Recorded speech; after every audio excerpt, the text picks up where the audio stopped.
Baik, melanjutkan yang sudah pernah diberikan sebelumnya, ya. Hari ini kita akan membahas mengenai, secara keseluruhan ya, materi mengenai, makroekonomik ya.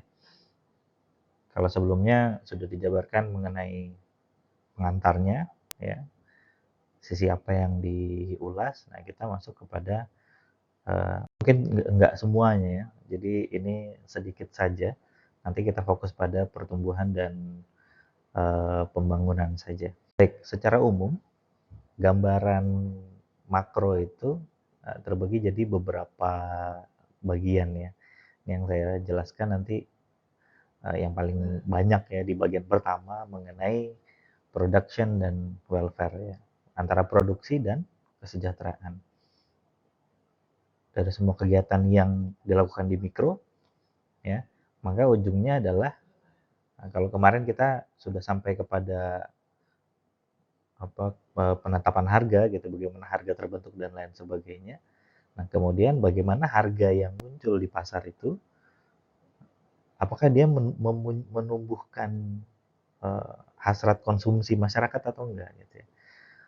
Jadi pola konsumsi masyarakatnya berubah atau enggak gitu ya.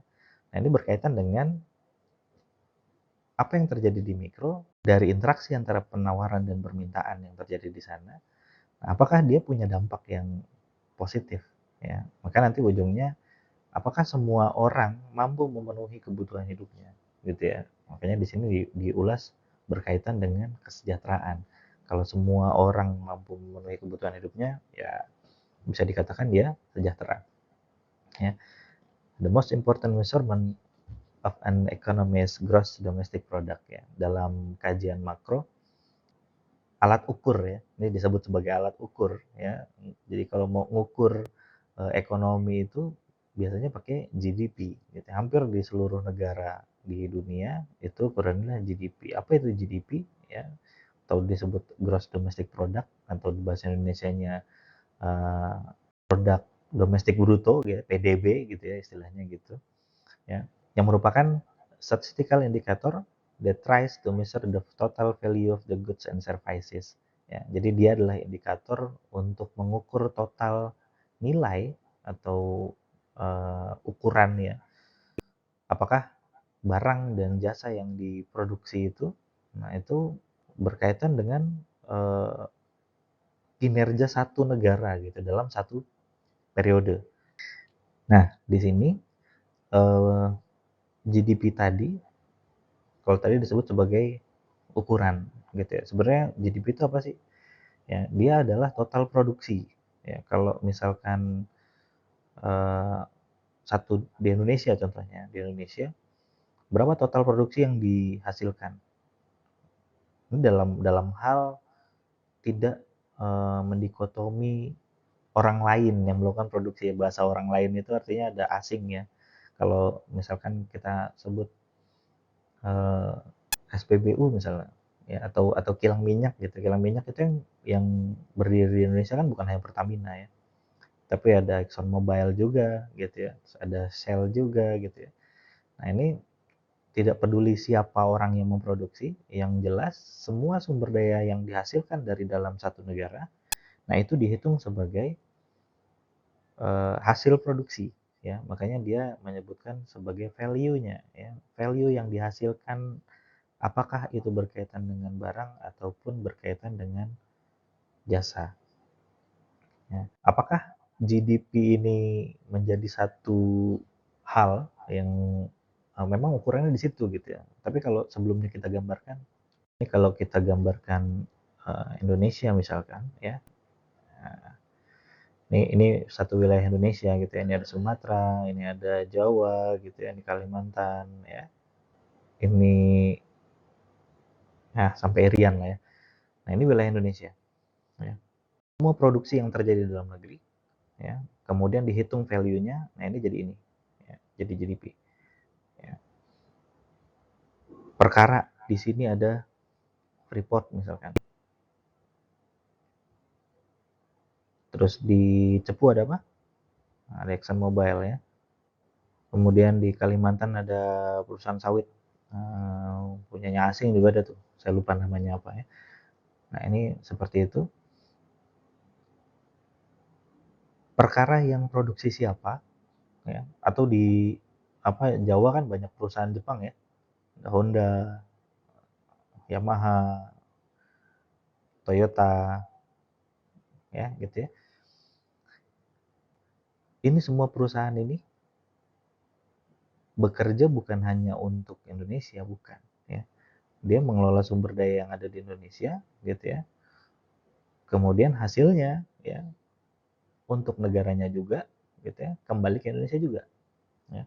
Tapi dalam GDP dia menghitung total berapa yang dihasilkan oleh Freeport, oleh ExxonMobil, oleh Toyota, oleh Honda dan lain sebagainya ya.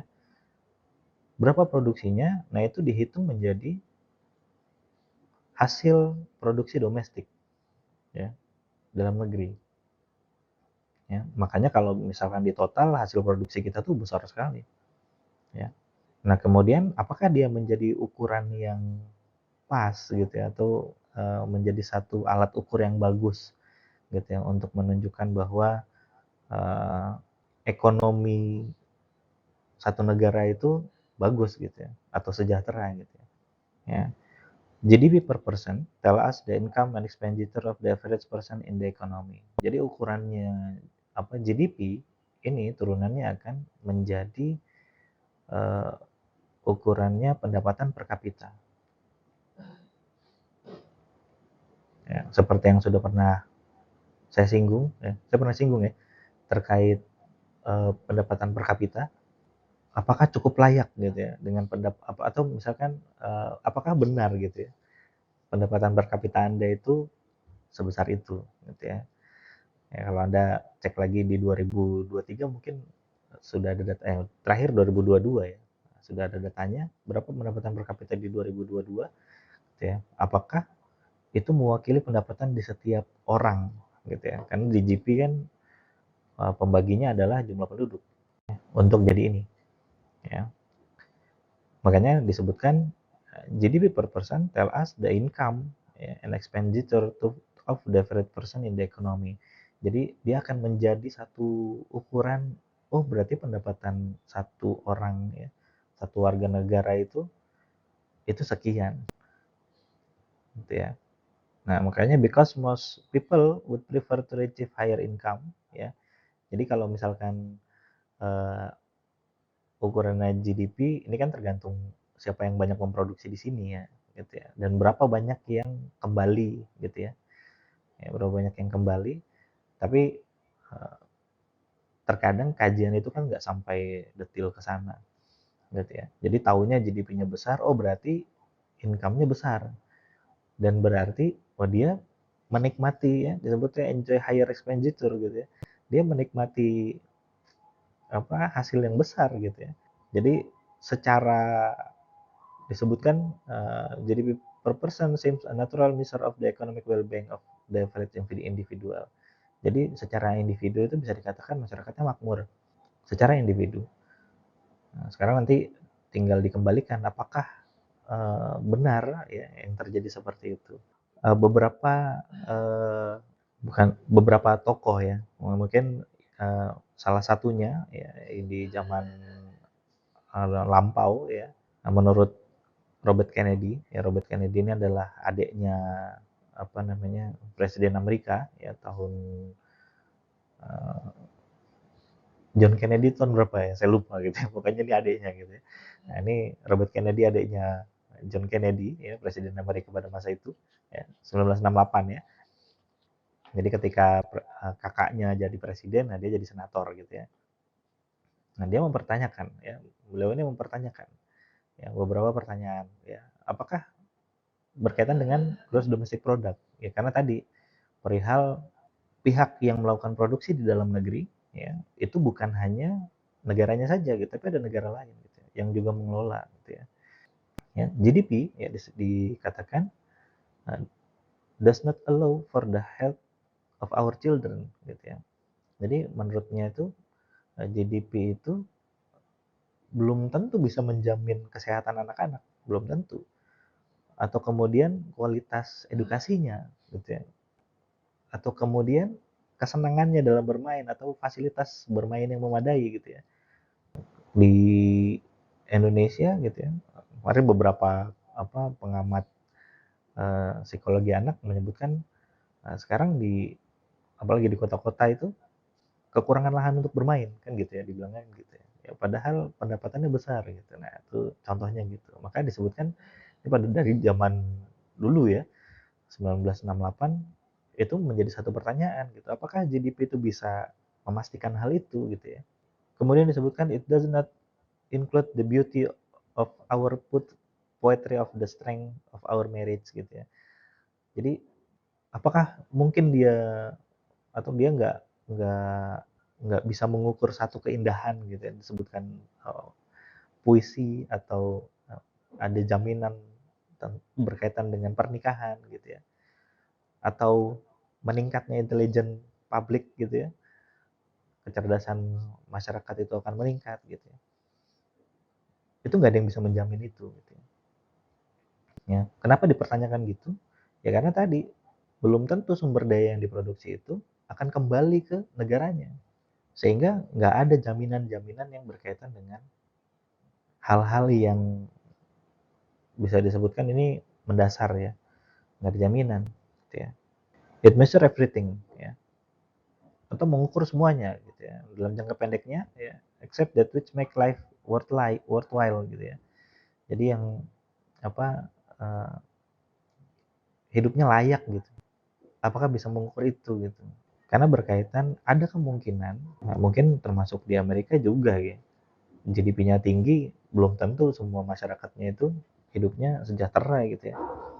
Ya ada sisi-sisi di Amerika yang secara kehidupan itu memprihatinkan, ada juga gitu ya. Di satu sisi lagi begitu megah gitu ya. Ya, entah ada dua sisi lah ya. Mau di negara maju atau berkembang sekalipun, ya, sisi-sisi itu tetap ada gitu ya. Karena ini berkaitan dengan sistem apa yang digunakan gitu ya. Kalau kemarin disampaikan di negara-negara Barat ya, Eropa, Amerika, ya itu masih menganut konsepnya pasar bebas gitu ya.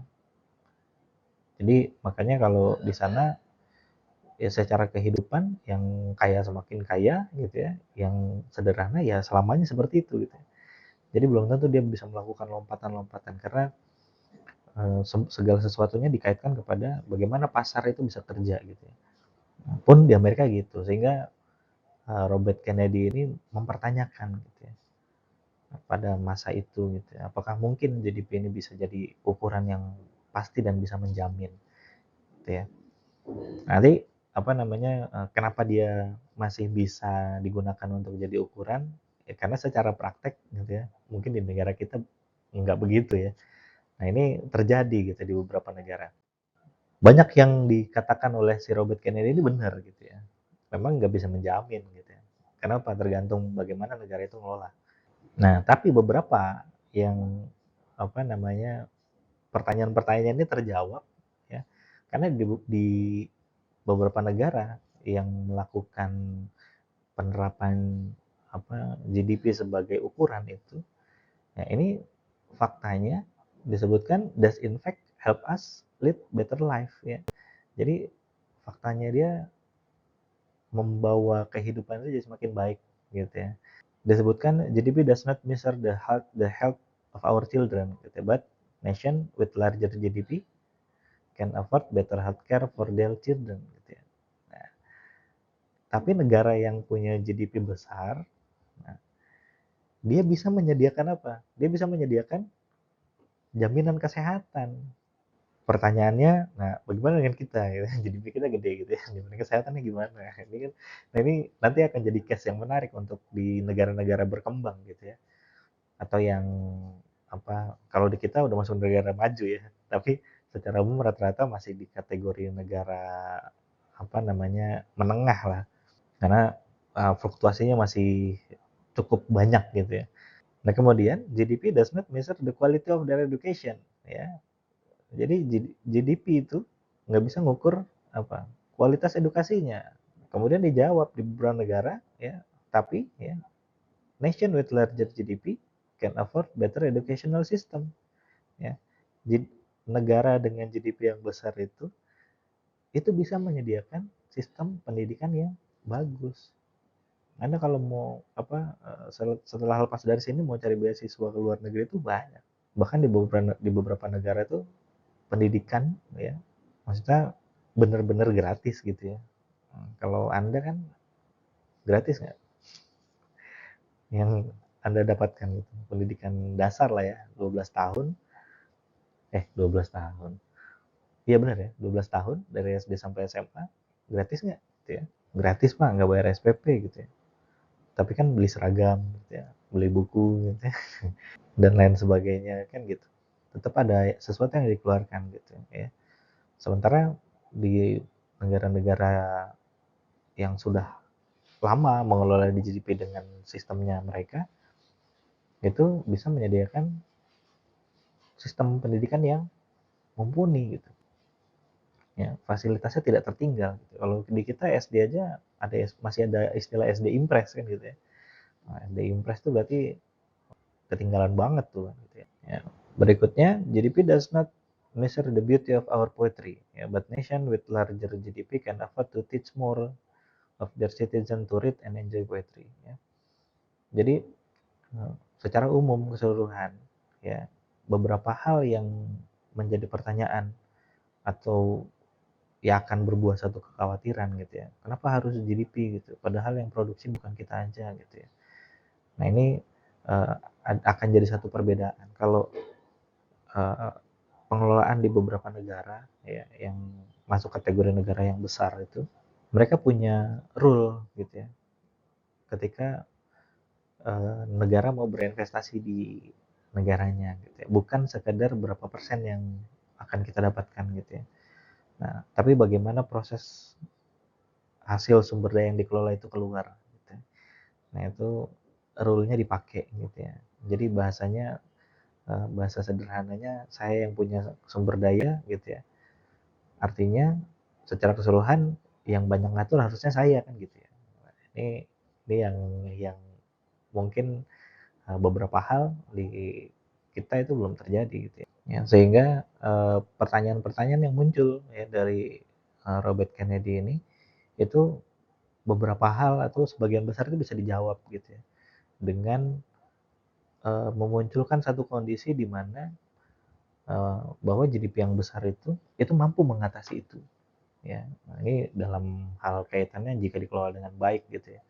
Nanti kita akan kembali lagi kepada sistem ekonomi seperti apa yang berjalan gitu ya di negaranya. Ya, meskipun tadi ya memang dia bukan satu ukuran yang perfect gitu ya. Karena beberapa uh, tokoh ekonomi gitu itu berpendapat ada turunan ya, satu turunan dari GDP itu adalah ada yang namanya GNP ya, Gross National Product ya, di mana semua produk itu yang dihitung adalah yang punya potensi atau punya bukan potensi ya, yang punya uh, secara hasil ya itu dikelola oleh negara ya. Jadi kategorinya nasional. Kalau tadi domestik itu ada orang lain yang ikut berproduksi di sini. Sementara kalau yang nasional, nah orang-orang yang berproduksi di sini itu dikeluarin gitu ya.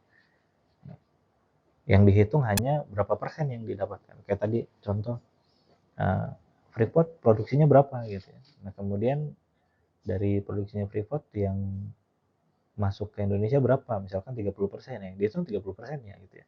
Kita tidak menghitung 70%-nya gitu ya. Karena itu akan jadi hitungan yang semu gitu. Kita nggak menikmati itu tapi dihitung sebagai hasil produksi gitu ya.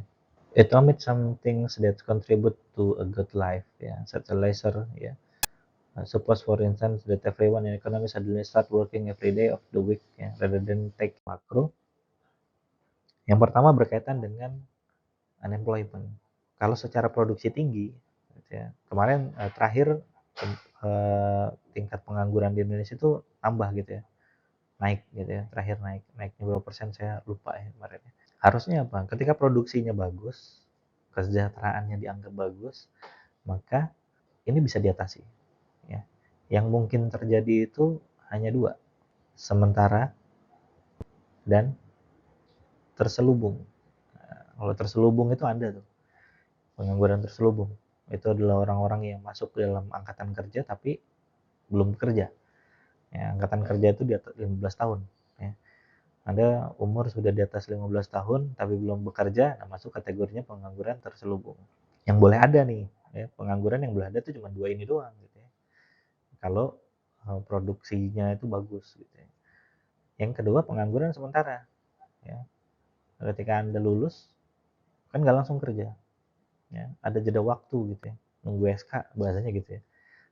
Atau kalau misalkan orang-orang yang kuliah di tempat umum, ketika dia lulus, ya wisuda, kemudian setelah wisuda kan nggak mungkin besok kan langsung kerja kan gitu ya.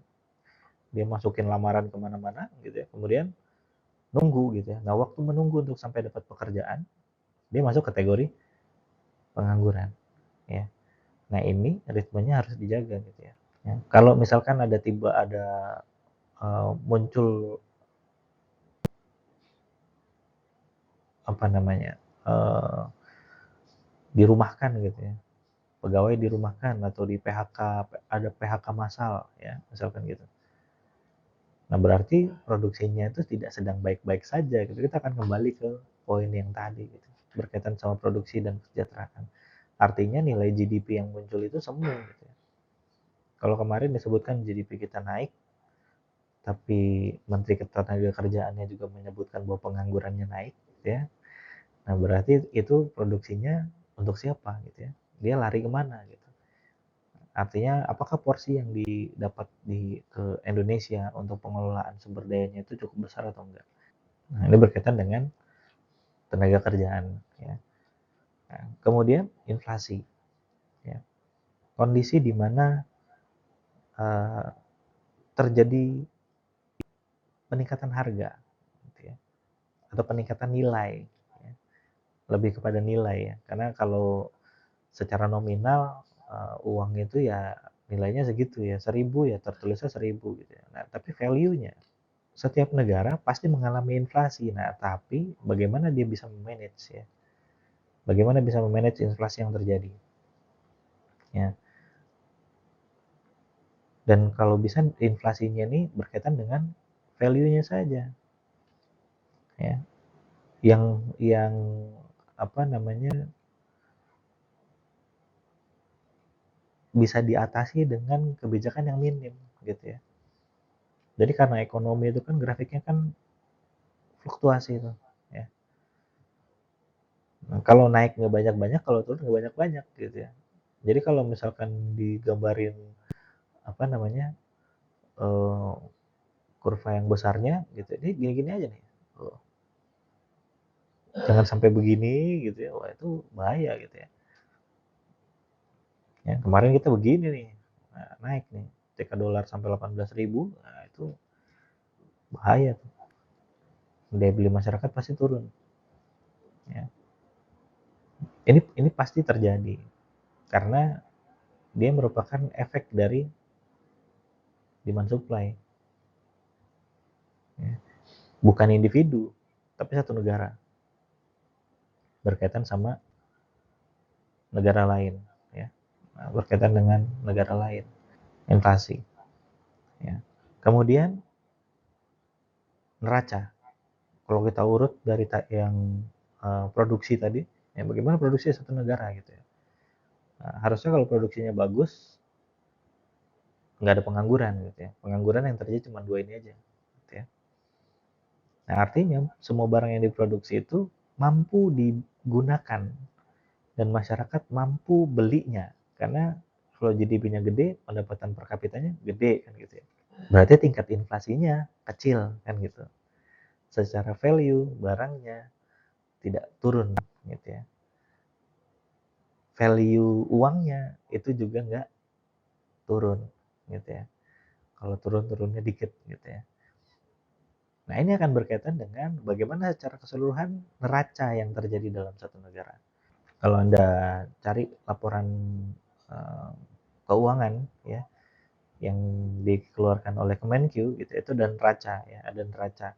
Isinya ada apa namanya perdagangan ya, bagaimana perdagangan kita gitu ya. Kemudian ada belanja gitu ya. nih nanti itemnya ada banyak gitu ya, ini juga itemnya ada banyak gitu ya, hasil produksinya bagaimana dari berbagai macam sektor ya, pertanian, kemudian manufaktur gitu ya, dan lain sebagainya. Begitupun belanja ya, ada belanja rutin ya, ada untuk pembangunan dan lain sebagainya. Apakah nilai akhirnya itu surplus atau defisit? Nah, jadi ceritanya akan nyambung tuh dari GDP, kemudian produksi, ini akan menggambarkan kesejahteraan ya.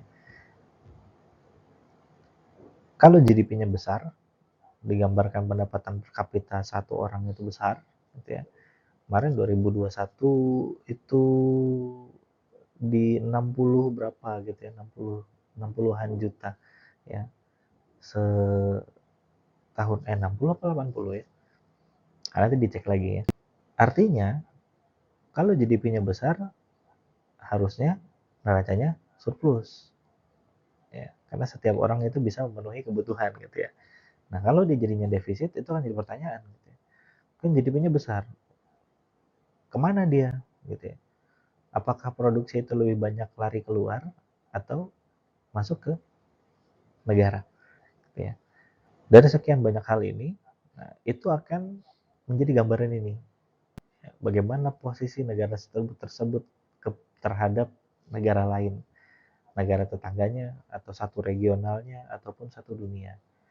Ya, apakah dia bisa berpengaruh terhadap negara lain atau dipengaruhi dengan adanya negara lain gitu ya. Jadi kalau kehidupannya negara itu cuma dua hal gitu ya. Berpengaruh atau dipengaruhi. Nah, tinggal milihnya yang mana gitu ya. Berikutnya mengenai pertumbuhan dan pembangunan ekonomi gitu ya. Secara umum gambaran yang terjadi di makro itu ujungnya adalah melihat bagaimana ekonomi itu tumbuh gitu ya. Kalau kemarin ada dua goals ya. Yang pertama berkaitan dengan meningkatnya taraf hidup ya, atau level ya, level kehidupan masyarakat. Nah, itu akan selalu dikaitkan dengan pertumbuhan. Bagaimana ekonomi itu bertumbuh. Disebutkan bahwa pertumbuhan ekonomi adalah perkembangan kegiatan dalam perekonomian yang menyebabkan barang dan jasa yang diproduksi dalam masyarakat bertambah. Ya. Jadi kalau produksi masyarakat bertambah, kemakmurannya akan meningkat. Nah, makanya ukurannya GDP yang tadi. Tapi menurut Sadono Sukirno, ya, perkembangan kemampuan produksi barang dan jasa sebagai akibat pertambahan faktor produksi umumnya tidak selalu diikuti oleh pertambahan produksi barang dan jasa yang sama besarnya. Kenapa? Kalau produksi itu kita bisa cepat, tapi pertambahan faktor produksi itu lambat. Nah, pertambahan potensi produksi seringkali lebih besar daripada pertambahan produksi yang sebenarnya. Ya, dengan demikian perkembangan ekonomi adalah lebih lambat daripada potensinya. Yang terjadi kayak gitu. Kita contohnya gini. Berapa kali dalam setahun eh, padi itu dipanen? Rata-rata. Mungkin bisa 3 kali gitu ya. 3 kali panen dalam setahun gitu ya. Nah, kemudian apakah panen yang 3 kali dalam setahun itu mampu memenuhi kebutuhan beras nasional? Ya, yang mana setiap hari Anda makan nasi kan gitu. Secara produksi dia cepat gitu ya, karena berkaitan dengan konsumsi. Tapi pertambahannya apakah secepat itu? Atau berapa lama ayam itu bisa siap dipotong? Tahu nggak? Berapa lama?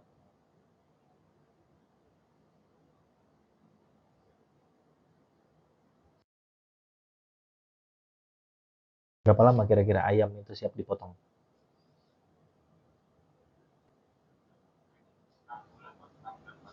6 bulan, 4 bulan. Apakah warung Padang itu jual ayamnya 4 bulan sekali? Kan enggak ya? Pasti tiap hari dia jual ayam gitu. Pecel lele tiap hari jual ayam dia. Padahal ayam itu untuk nunggu siap dipotong nunggu 6 bulan gitu ya. Atau kalau yang di pecel lele itu paling 4 bulan gitu ya. Kalau Anda, paha sama dadanya tuh Anda satuin itu ayamnya kecil itu.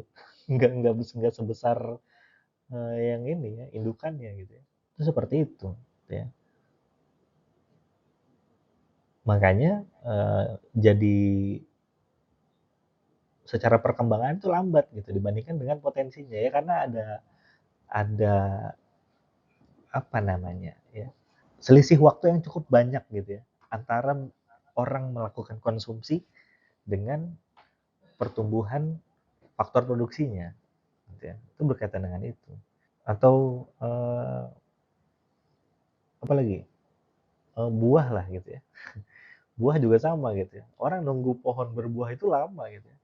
Tapi ketika sudah berbuah, habisnya cepet nggak? Cepet gitu. Nah itu apa, eee, contoh-contoh hal seperti itu. Nah, ketika ada kesenjangan itu, nah bagaimana mengatasinya gitu. Nah, dalam hal ini kategorinya ketika pertumbuhan ekonominya sudah bagus, maka ada usaha-usaha yang dilakukan ya. Yang sederhananya ya makanya kita melakukan perdagangan sama negara lain gitu ya. Pada saat di sini kita berlebih gitu ya, nah kita bisa ekspor keluar.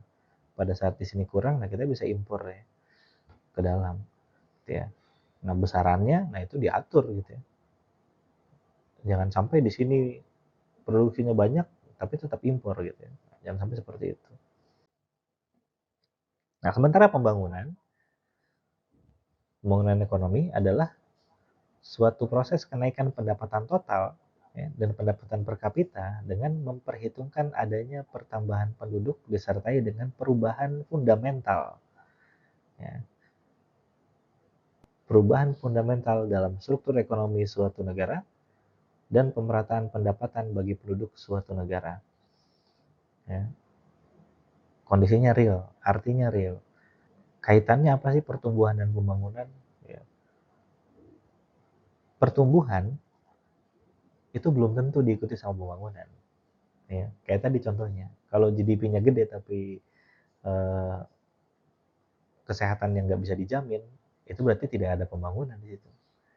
Ya. Karena dia mengikut sertakan yang namanya perubahan fundamental ya, dalam struktur ekonomi. Ya, artinya secara ekonomi itu orang nggak kesusahan ya di sana. Nah, kemudian pemerataan pendapatan bagi penduduk suatu negara. Ya, pemerataan pendapatan itu bukan artinya semua pendapatan penduduk satu negara itu rata gitu, sama semua, enggak gitu ya. Ya, maksudnya secara umum terdistribusi dengan baik, ya, sesuai dengan apa yang dikerjakan gitu ya. Kalau misalkan kadang-kadang kita ini ya, untuk satu profesi yang sama gitu ya, itu bisa beda-beda tuh ya. Satu profesi yang sama, satu level yang sama gitu ya. Atau lamanya bekerja gitu ya, itu bisa berbeda-beda gitu ya. Tiap daerah gitu ya. Karena ya tadi berkaitan dengan value yang dihasilkan dari setiap masing-masing wilayah gitu ya. Nah, masalahnya value yang dihasilkan itu apakah semuanya dikelola sendiri atau enggak kan gitu. Ya. Pertumbuhan nggak selalu disertai sama pembangunan, tapi ketika pembangunan terjadi, nah pasti ekonominya tumbuh gitu ya. Itu pasti.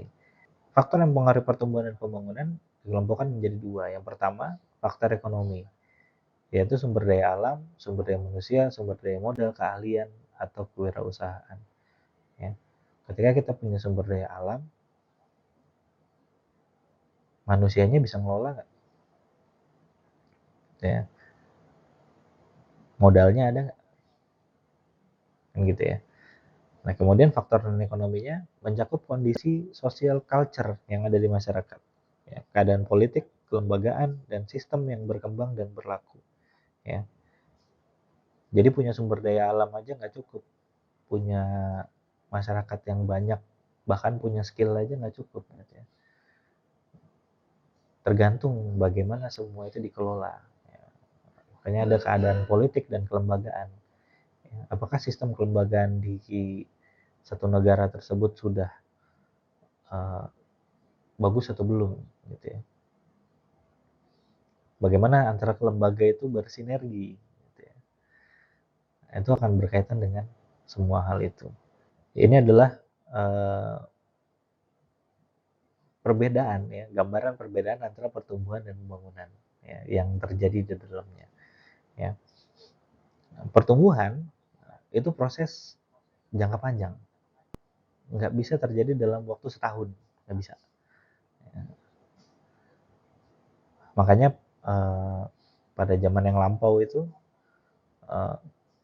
itu ada istilah yang namanya repelita, ya, rencana pembangunan 5 tahun gitu ya. Kemudian ada yang namanya GBHN, garis-garis besar haluan negara gitu ya, dalam mengatur satu negara gitu ya. Itu jadi apa namanya dasarnya penyusunan repelita tadi. Jadi ada target per 5 tahun. Nah, itu bagaimana gitu ya. Sedangkan pembangunan itu proses perubahan terus menerus menuju perbaikan. Nah, karena proses di pertumbuhannya itu jangka panjang, ya. Jangka panjang bukan berarti nunggu hasilnya di akhir, bukan. Setiap periode, nah ada perubahan apa gitu, apa yang bisa dirubah gitu ya. Dampak yang bisa dihasilkan terhadap produksi itu apa gitu ya. Nah itu apakah dia kemudian bisa berkontribusi terhadap pembangunan atau enggak kan gitu. Yang kedua, pertumbuhan ekonomi tidak memperhatikan pemerataan pendapatan gitu ya. Yang penting ekonominya tumbuh ya. Misal gitu di Riau itu PDB-nya besar gitu ya. Pendapatan daerahnya besar tuh. Tapi apakah semua orang di Riau punya pendapatan yang besar juga gitu ya? Kan belum tentu kan gitu ya. Di Riau yang pinggir-pinggir ya sama gitu ya.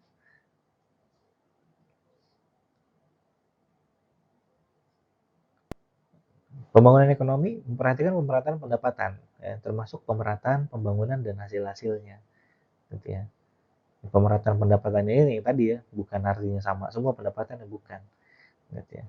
Tapi setiap peran itu terdistribusi dengan baik, ya. Kemudian pembangunan itu terdistribusi dengan baik. Ya. Fasilitas apa yang tidak ada di wilayah ini gitu, nah itu diadain gitu ya. Sehingga dia bisa berinteraksi dengan wilayah yang lain misalkan gitu. Harusnya wilayah dengan eh, hasil bumi yang paling besar itu tingkat kemakmurannya harusnya di atas rata-rata kan gitu ya. Bahasanya gitu. Ya, kalau apa Anda baca-baca gitu ya, bagaimana petani di luar sana gitu ya. Kemarin kalau nggak salah saya sudah pernah sampaikan yang sudah pernah minta untuk Anda cari itu ya. Di Australia gitu ya, itu petani itu kaya gitu ya. Peternak itu kaya gitu ya. Kalau di apa Jawa ya, petani itu ya udah simbo-simbo gitu ya. Udah kakek-kakek gitu ya. Di Jawa gitu ya. Di Sumatera juga sama gitu ya. Apa yang bertani yang pada tua-tua gitu ya, nggak ada yang muda-mudanya lagi gitu ya. Itu jadi satu kontradiktif gitu ya. Mereka yang menghasilkan hasil bumi gitu, tapi kehidupannya memprihatinkan kan gitu. Kemudian pertumbuhan ekonomi tidak memperhatikan pertambahan penduduk gitu ya.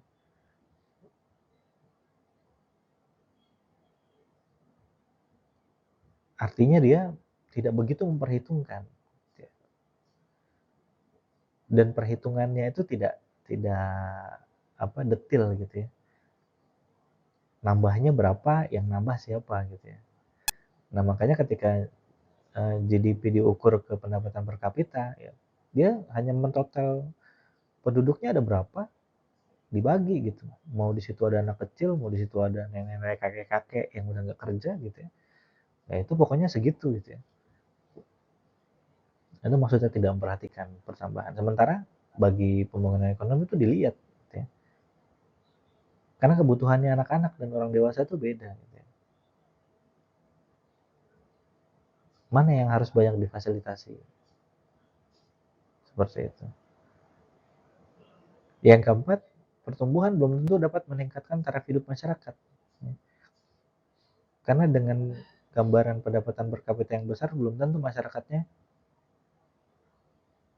punya pendapatan itu. Gitu ya. Artinya belum tentu juga taraf hidup masyarakatnya itu bertambah. Kalau diumumkan pertumbuhan ekonomi kita sekian persen tahun ini, gitu ya. Apakah itu dirasakan sekian persennya gitu, terhadap orang yang punya pendapatan? Gitu ya. Belum tentu. Ya.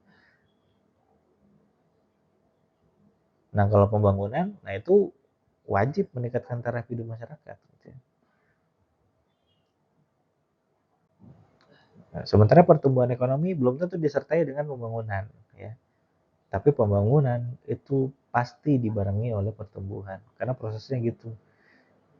Kita lihat kalau pertumbuhan itu kan berkaitan dengan berapa banyak yang bisa diproduksi. Ya, ya di banyak negara pakainya GDP ukurannya. Kalau GDP-nya besar, nah artinya ekonominya tumbuh. Nah tapi masalahnya yang menghasilkan itu siapa? Apakah secara keseluruhan adalah pemerintah atau negara itu sendiri? Atau ada campur tangan negara lain? Kalau ada campur tangan negara lain kan sebagian sumber daya pengelolaannya itu kan punya mereka gitu. Kayak contohnya Freeport tadi ya. Yang kembali ke Indonesia berapa persen gitu. Ya, nggak ada 50%.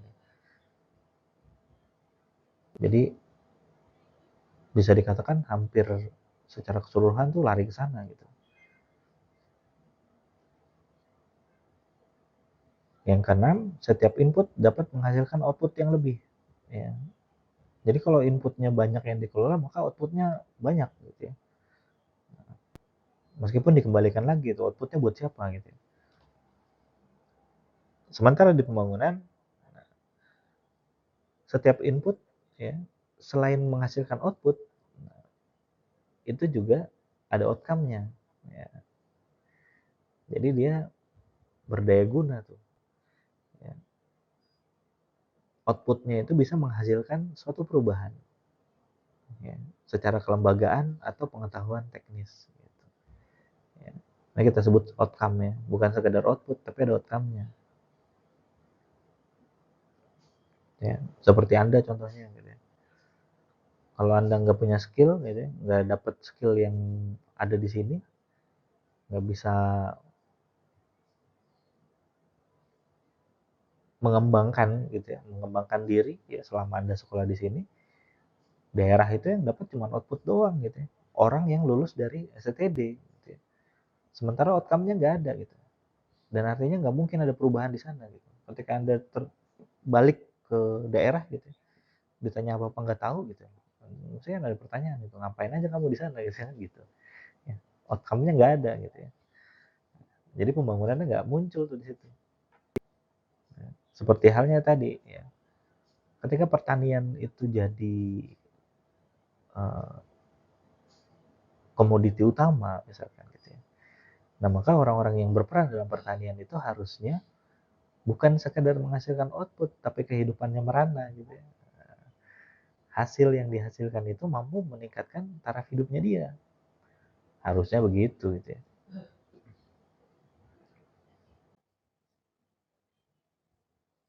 Nah, dalam mengukur pertumbuhan, ya, mungkin belum dikaitkan ke pembangunan ya, untuk mengukur pertumbuhan aja gitu ya.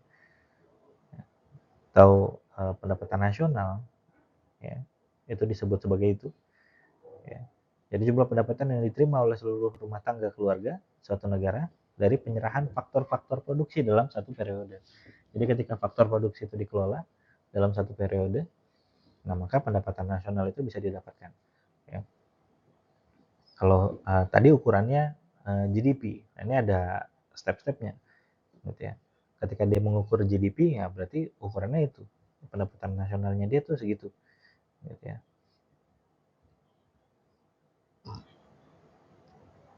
Produk domestik bruto. Ya.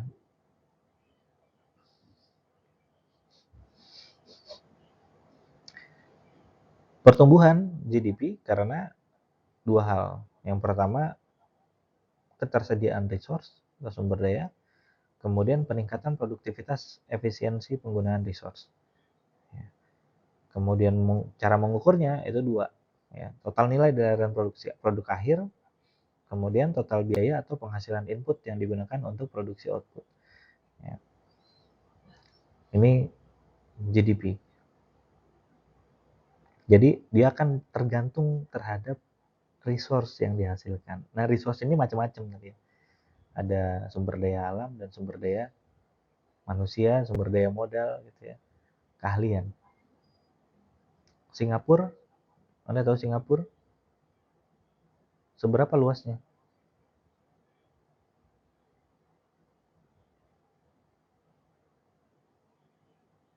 Singapura luasnya seberapa, tahu nggak?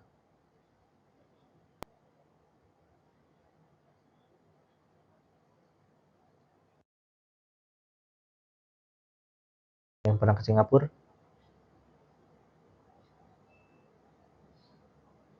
Luasnya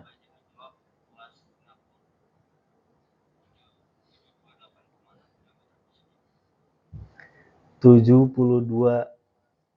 berapa? 728,6 kilometer persegi. 728 kilometer persegi. Nah, itu artinya berapa kali berapa? Berapa kilo kali berapa kilo gitu ya. Untuk dapat 700, kita gampangnya untuk dapat 700 km persegi gampangnya itu berarti 7 kilo dikali 70 kilo kali 10 kilo gitu ya. Nah, kalau 70 kilo itu kemana, 10 kilo itu kemana? Gambarannya kalau saya dari Jakarta ke Bekasi, ke Cibitung itu, dari Jakarta Timur ke Cibitung itu 24 kilo, bolak-balik 50 kilo gitu ya. Berarti kan nggak luas gitu ya. Kemudian sumber daya apa yang dipunya sama Singapura? Coba dicari. Sumber daya apa yang dipunya sama Singapura? Sumber daya alam. Ada nggak?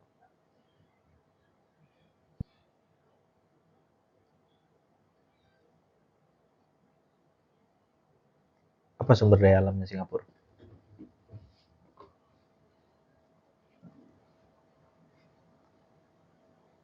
Nggak ada.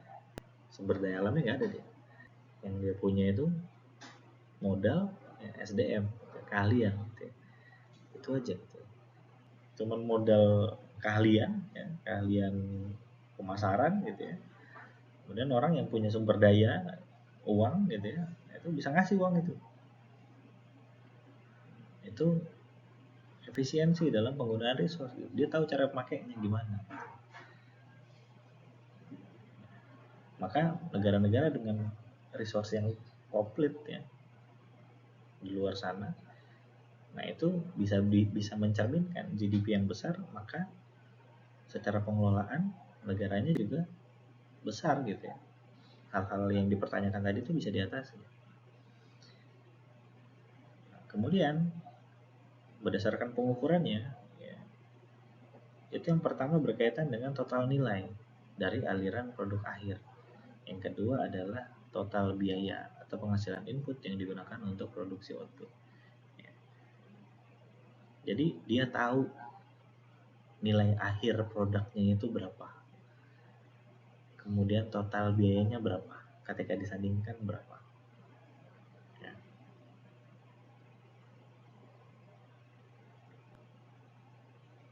Kenapa beberapa perusahaan luar negeri gitu ya, itu terasa sulit untuk dikeluarkan dari negerinya gitu ya. Itu kenapa? Karena perusahaan itu tahu gitu, dia punya nilai gitu ya. Dimana sebelumnya yang punya resource nggak tahu gitu. Nah, ini kan bahaya gitu ya. Nah, itu yang nanti akan membedakan gitu ya. Kenapa GDP itu menjadi kurang cocok gitu ya untuk diterapkan di Indonesia gitu ya. Karena banyaknya perusahaan asing yang masuk gitu ya, dengan share profit yang sedikit gitu ya. Maka jadi seolah-olah terdikte ya bahasanya gitu ya, terdikte gitu ya. Karena sebelumnya tidak begitu paham mengenai resource yang dimiliki gitu ya. Ya, resource sumber daya alamnya gitu ya, manusianya gitu ya. Tidak semua resource yang ada di Indonesia itu dikelola oleh Indonesia sendiri. Ya. Maka kalau ukurannya GNP, ya, kalau tadi ini adalah wilayahnya Indonesia, ya, kemudian di sini ada asing yang berproduksi, ya, kita sebut ya, ini ada perusahaan asing, ya, ini ada perusahaan-perusahaan asing, ya. Kalau ukurannya GNP, ini dikeluarin nih, ya. Ini orang-orang dikeluarin dulu, ya. Keluarin semua. Maksudnya bukan diusir ya, secara perhitungan gitu ya. Misal di Freeport tadi 70% itu keluar, yang masuk di sini 30%. Pembagian ke Indonesia 30%. Ini 70% dikeluarin dulu semua. Ya. Hitungnya gitu. Ditambah sama produk neto dari luar negeri. Ya. Kayak usaha-usaha Indonesia di luar negeri gitu, ditambah itu gitu ya. Tapi sebelumnya ini dikeluarin dulu semua. Jadi berapa banyak yang real benar-benar dihasilkan oleh Indonesia sendiri ya, sebagai negara, atau yang secara keseluruhan tuh dikelola sendiri gitu ya, di semua sektor. Kemudian ada istilahnya produk nasional neto atau NNP ya. Kalau tadi grossnya, nah sekarang netonya berapa ya, setelah dikeluarin apa, ada penyusutan berkaitan dengan apa, faktor produksi ya, alat dan lain sebagainya, juga dengan memperhitungkan berapa subsidi yang dikeluarkan.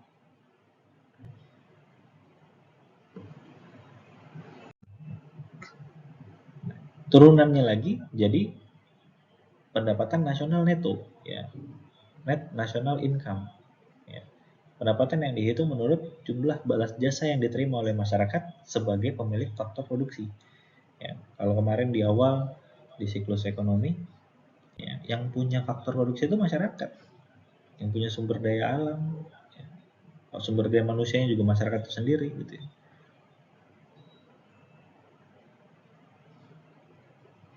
Nah ini dikurangi oleh pajak langsung yang berkaitan dengan kegiatan produksinya gitu ya.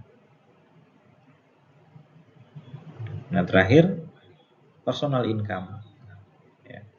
Pendapatan perseorangan yang menghitung pembayaran atau transfer payment ya. Jadi dia adalah merupakan balas jasa produksi ya, yang diambil dari sebagian pendapatan nasional ya.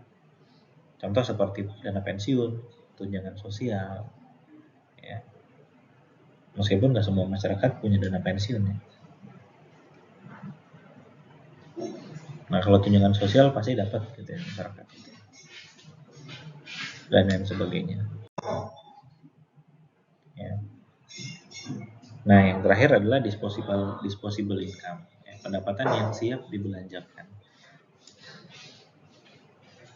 Itu yang real dimiliki oleh masyarakat, tergantung berada di komoditi produksi yang mana ya masyarakatnya.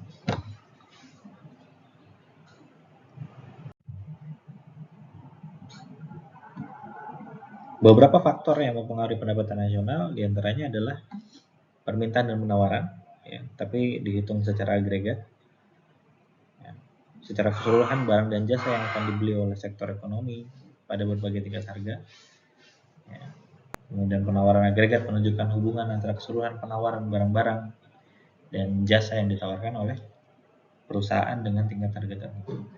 Jadi total keseluruhan permintaan dan penawaran. Yang kedua adalah konsumsi dan tabungan. Bagaimana konsumsi masyarakatnya di setiap komoditi. Makanya di neraca itu kelihatan gitu ya. Kalau Anda nanti coba buka neraca Indonesia ya, buka Kementerian Keuangan, lihat laporan keuangan tahun lalu ya, kayaknya Maret baru terbit ya. Di 2021 itu bisa dilihat ya, bagaimana konsumsi masyarakat. Oke. Kebutuhan beras dalam satu tahun berapa misalkan, ada di situ ya, berkaitan dengan komoditi-komoditinya. Oke. Nah kemudian tabungannya, berapa banyak dana yang mengendap ya, yang mengendap di bank itu berapa banyak. Nah ini akan menunjukkan, konsumsi akan menunjukkan daya beli, tabungan akan menunjukkan kemampuan. Kalau tabungannya sedikit, secara umum kemampuannya dia terbatas hanya untuk konsumsi saja. Ya. Jadi dua hal yang berdekatan tapi akan selalu jadi pembanding gitu ya. Kalau Anda terlalu banyak konsumsi, tabungannya dikit gitu ya. Tapi kalau Anda banyak nabung, konsumsi Anda itu efisien. Nah, artinya pendapatan Anda lebih besar gitu ya. Yang ketiga berkaitan dengan investasi. Apakah yang terjadi di dalam negeri atau berhubungan dengan penanaman modal dalam penanaman modal asing ya.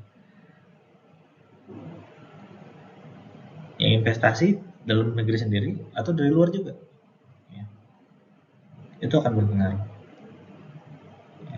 Meskipun tadi secara umum ya ada beberapa negara yang dia ngambilnya GNP gitu ya. Karena di domestiknya banyak asing, jadi nggak bisa begitu diukur gitu ya. Dan kemudian perhitungan pendapatan per kapita itu yang dihitung adalah usia produktif, ya memang dia terdaftar sebagai angkatan kerja gitu atau masuk dalam kategori angkatan kerja gitu, minimal itu ya. Jadi tidak memperhitungkan anak SD ya, tidak memperhitungkan anak SMP ya, apalagi balita gitu. Dalam memperhitungkan pendapatan negara ada 3 pendekatan gitu yang biasa dilakukan ya, atau untuk diperbandingkan juga bisa gitu ya. Yang pertama adalah pendekatan pendapatan ya. Kalau di siklus ekonomi faktor produksi, nah itu ada timbal baliknya gitu ya, dari faktor produksi sumber daya alam, manusia, modal, ya, skill, nah itu kan timbal baliknya. Dia menjumlahkan seluruh pendapatan, apakah upah, sewa, bunga, ya, laba. Gitu ya. Upah itu untuk faktor sumber daya manusia, sewa itu untuk faktor sumber daya alam, bunga itu untuk sumber daya modal, dan laba. Gitu ya. Laba itu adalah hasil dari olahan faktor produksi ketika jadi barang jasa dan dikembalikan dengan berupa profit ya, yang diterima rumah tangga konsumsi dalam suatu negara selama satu periode tertentu sebagai imbalan atas faktor produksi yang diberikan kepada perusahaan ya. Nah laba ini dihitungnya masuknya ke konsumen ya, meskipun secara siklus dia kembali ke produsen, tapi si laba ini atau profit ini itu kan digunakan untuk kegiatan konsumsinya si produsen ya. Jadi makanya jatuhnya tetap ke konsumen ya, ke konsumsi, kegiatan konsumsi ya. Disimbolkan dengan Y sama dengan R plus W plus I plus P, dan nilainya semuanya agregat ya, nilai penggunaan resource alam agregat gitu ya, pendapatan agregat secara umum gitu ya.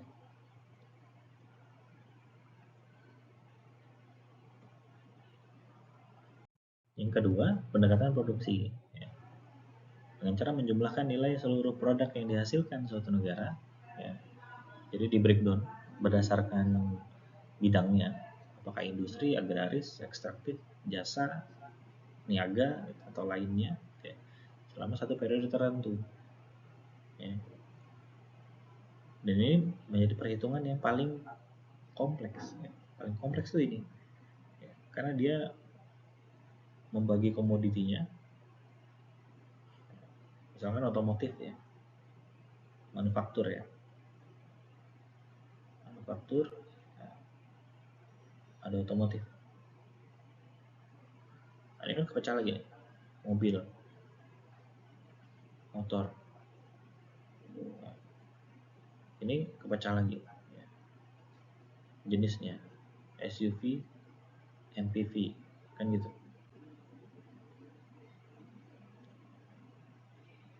Dan lain sebagainya. Jadi dibuat klasifikasi yang banyak ya, makanya dia sampai N gitu ya. Harganya berapa, kuantitasnya berapa. Untuk yang pertama, motor misalkan kurang dari 200 cc misalkan gitu ya. Harganya berapa rata-ratanya? Sekian. Kuantitas yang terjual berapa? Sekian. Terus ditambah lagi Pak, mobil ya, nomor 2-nya gitu, dan seterusnya. Ya. Dia akan mengkalkulasi berapa banyak, nanti akan disandingkan dengan pendapatan yang terjadi gitu ya, dari sisi pendapatannya. Ya, karena apa? Karena dari sini kan diketahui harga dan kuantitas. Ini akan mencerminkan revenue-nya nih, penerimaannya nih. Harga satunya berapa, nah kuantitasnya berapa yang telah dipasarkan gitu, atau yang terjual gitu ya. Maka ada unsur revenue di sini. Revenue, kemudian kalau dikaitkan dengan cost-nya ya,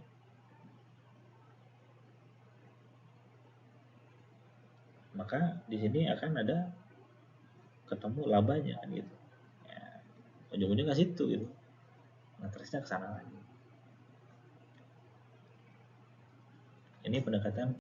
Yang ketiga, ada pendekatan pengeluaran. Ya, dengan cara menghitung jumlah seluruh pengeluaran untuk membeli barang dan jasa yang diproduksi dalam satu negara selama periode tertentu. Setahun biasanya. Ya. Perhitungan ini dengan pendekatan menghitung pengeluaran yang dilakukan oleh 4 pelaku kegiatan ekonomi negara. Yang pertama adalah rumah tangga, ya, konsumsi rumah tangga total ya. Kemudian pemerintah, investasi, dan selisih antara ekspor dikurangi impor ya. Selisih antara ekspor dan impor. Ya. Karena ekspor itu kita dapat uang, impor itu bayar gitu ya.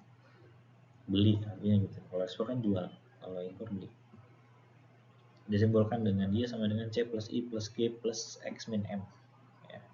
X itu impor, M itu impor. X itu ekspor, M itu impor. C-nya consumption, I-nya investation, ya. G-nya government, ya. Investment ya. Nah ini perhitungannya akan dikonfirm juga ya, ke dua model yang lain gitu ya. Tapi kalau dalam apa latihan biasanya pilih gitu, kayak yang pendekatan yang mana gitu, pengeluaran, pendapatan atau produksi gitu. Tapi secara umum di backstage-nya, di balik layarnya itu semua diperhitungkan untuk memperbandingkan cocok nggak nih kalau dari sisi pendapatannya sekian, pengeluarannya sekian, nah berarti selisihnya berapa gitu ya. Sehingga bisa dikatakan terjadi peningkatan atau penurunan kan gitu. Nah ini pendekatan-pendekatan yang biasa dipakai untuk menghitung pendapatan nasional. Sampai sini ada yang ditanyakan?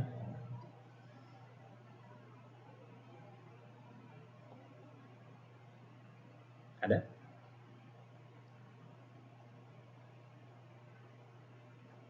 Halo, halo? Belum ya? Kalau belum, udah habis ini slide-nya. Tinggal terakhir ini ya, coba mengkalkulasi pertumbuhan. Yang hitung pertumbuhan itu gampang ya. Tinggal selisihnya berapa dibagi tahun dasar kali 100% kan gitu ya. Itu adalah contoh mengukur pertumbuhan ekonomi. Tinggal nanti berikutnya apakah pakai majemuk atau enggak gitu ya. Ini silakan Anda salin, kemudian Anda pelajari ya bagaimana cara ngitungnya gitu ya.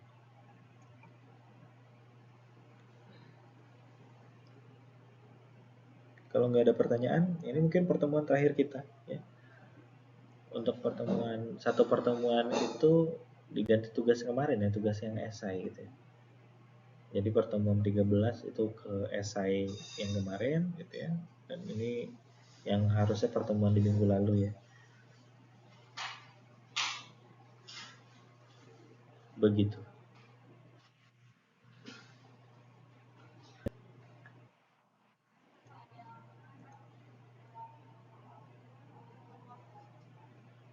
Mm-mm.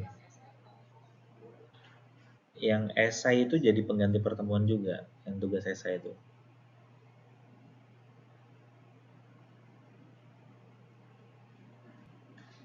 13 berarti ya.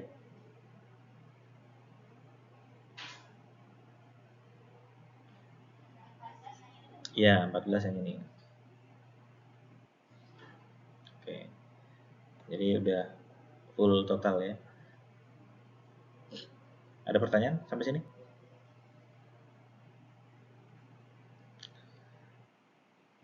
Cukup ya. Di makro saya nggak ngajarin investasi, nanti aja biar langsung ke aplikatif ya. Di ekonomi transport aja nanti sama dosennya. Ya.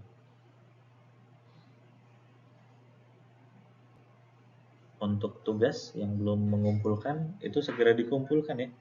Termasuk eh, paparan terakhir ya.